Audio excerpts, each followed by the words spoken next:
હાલો. જો તમારા ઘરમાં વધેલી દવા હોય, કામ ના આવતી હોય તો મને આપો. રોગ જો થયો હોય અને મટી ગયો હોય, ડોક્ટરે દવા લખી આપી હોય અને વધી પડી હોય તો મને આપો.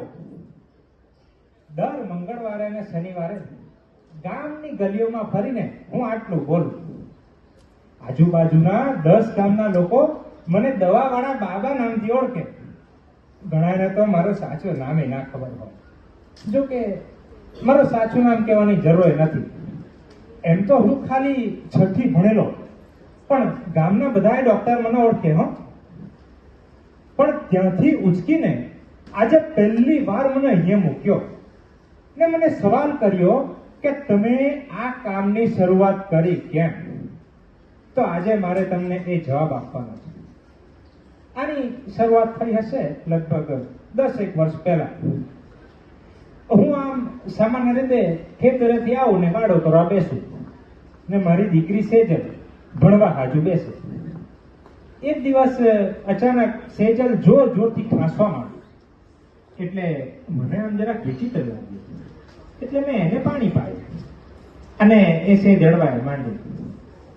રાત થતા સુધીમાં તો ખાંસી એટલી બધી વધી ગઈ કે રોકાવાનું નામ જ ના લે. એટલે મેં એને કહ્યું કે આપણે ડોક્ટર પાસે જવું પડશે હો. એટલે અમારા ગામના ઠાકર ડોક્ટરને ત્યાં હું એને લઈ ગયો. રાત્રે લગભગ 2-3 વાગે અમે ઠાકર ડોક્ટરને ત્યાં પહોંચ્યા. એમણે એને તપાસીએ ખરી. પછી એમણે એમના દવાના ખોખામાં શીશીઓ ખંખોળી પણ એમને મળી નહીં. એટલે એમણે એક ચિઠ્ઠી લખી આપી.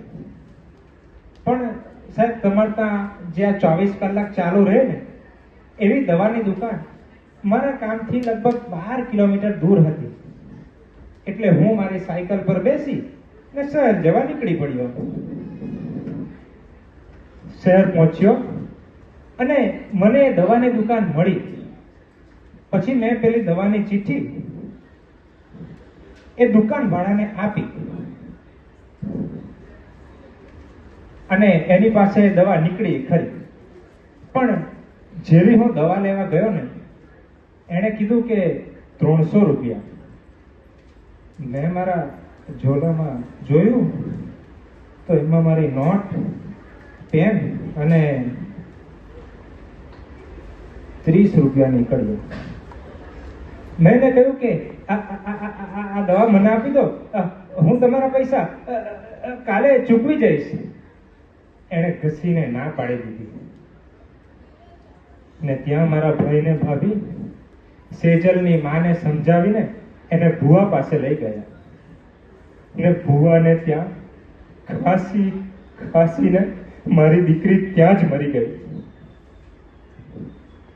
મને ઘણા સવાલો એ થયા કે કોઈ કાંઈ આમ કેવી રીતે આપણને આમ છોડીને ચાલ્યું જાય. મારે એનો જવાબ શોધવો રહ્યો અને મેં શોધ્યું ચોપડાઓના થોથામાં. સવારે હું ખેતરે કામ કરું અને રાત્રે મેડિકલના ચોપડા વાંચું.